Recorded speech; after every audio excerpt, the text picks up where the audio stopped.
All right, welcome in everybody.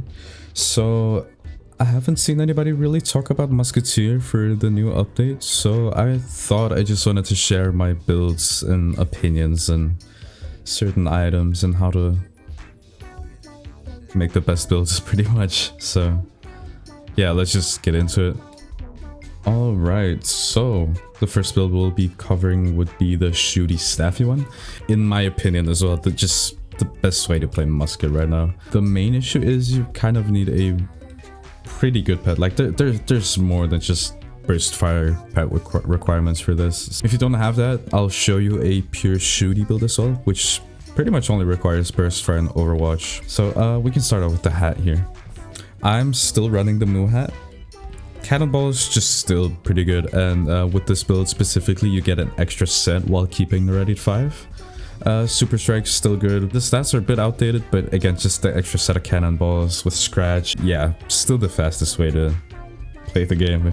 As well for the robe, the best option would still be Conqueror's outfit. If you don't have this bundle, I mean, I wouldn't recommend you buy this just for the robe, but if you do still have it, this is the best option to get Ready 5 because it does give a bit of stats. This piece right here is what's gonna allow you to run that extra set of Moo on your totem. However, if you don't have Conqueror's outfit, the best option otherwise would be Kane's robe for the double tap and Mojo Rising.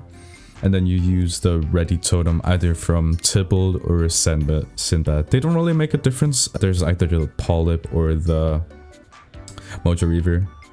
As long as you have that ready 5 from your totem, you're good.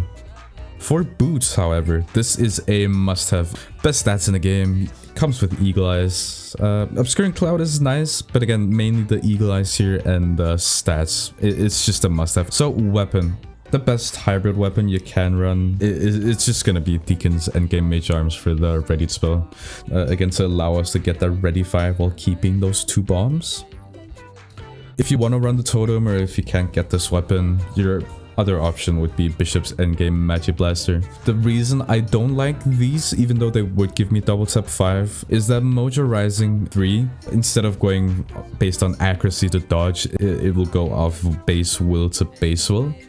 And so since you're Musketeer, that extra will isn't gonna do a lot. I think you're just gonna miss more than you should be.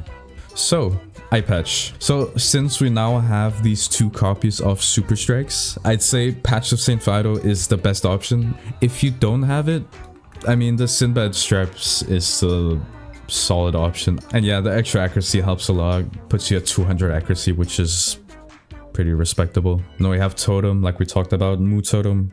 The best option if you're going this route, and yeah, if you didn't have Conqueror's robe, in my case I'd be going for the gold trinket. Now we have the necklace. This one is the only one that hasn't changed. You're still gonna be wanting to run Cerberus Collar for the double tap and Mojo Rising. If you can get it, just get Cerberus Collar. It's just the best. It still is.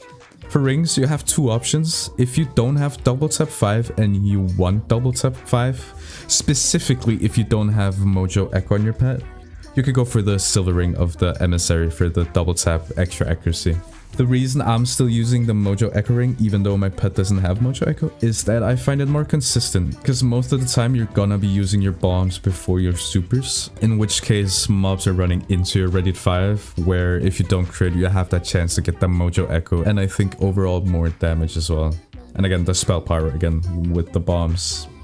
If you really want the double tap 5 without the Mojo Echo, you can still run this ring. I don't think the difference is that huge, if any at all. I just prefer Mojo Echo.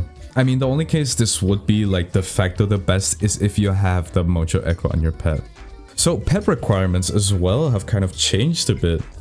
The best pet you want now would be, instead of the Overwatch I have here, you'd have Ready Spell. You obviously need Burst Fire. Those are the bare minimums. Then you have Mojo Rising and Mojo Echo. This way you have Mojo Echo 2, Mojo Rising 2, Burst Fire 2, and then Ready 5 with double tap 4. If you really want the double tap 5 and you have a pet like that, you can do Kane's robe and then Ready Totem. You lose a set of bombs. All up to you. I think this would be just the better way. Double reduce is still nice to have, but I don't think you need it that much anymore. Especially since with the new level cap, every companion gets an extra epic, and in this case, Chantel can get quick adjust 1 with that Overwatch 3, which is just... yeah, it's just awesome. Alright, now to Pure Musket. Excuse the stitch, I don't play Pure Musket. So, hat, we swapped this now to the new hat. And I forgot to mention all the Musketeer gear drops from Deacon. This hat is basically just a straight upgrade to both the Mirage and the Santorana's hat. 16 dodge, 16 accuracy, 14 agility with the Overwatch. You mainly just use this for the Overwatch, so best option there is. If you don't have this, Santorana or the Mirage hat still work fine. As for robe, this time around we've swapped it to the Bellatrix Underworld garb. This just has the best stats for any robe you could get. If you don't have, let's say, a tide on your pet, this is also a really good option. Boots, we're still rocking the same. I mean, I guess if you don't have Overwatch from your pet, you could use the Artemis Underworld boots, and now your pet requirement would only be to have Burst Fire.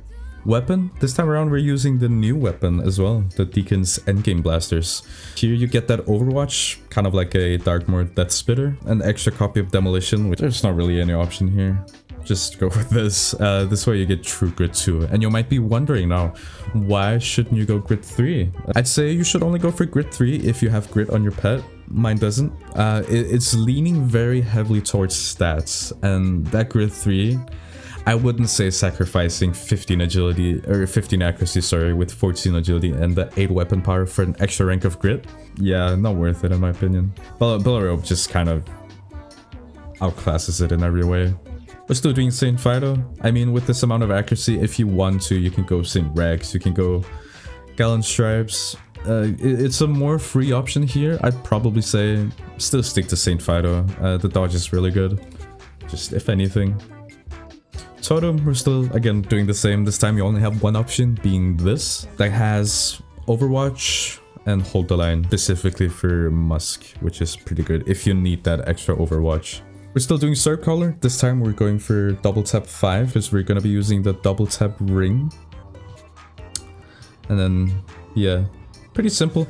It is pretty cool just having that extra copy of Nox. You essentially have the same amount of bombs, although this is single target. And then the pet, the bare minimum, at least with my setup, would be Burst Fire and Overwatch. Tide is probably the best talent to get after that. If you only have Burst Fire, you can still get around and you can still get Overwatch 5 now, which is really cool. You have a lot of options, and you kind of just cater this to however your pet is built. You just have a lot of options. Can't really mess it up. I would say go pure if your pet isn't ready for hybrid. If your pet is ready for hybrid and you enjoy the playstyle, I'd definitely say just go hybrid. It's just, at this point, it just kind of outclasses pure. But yeah, no, that pretty much covers it.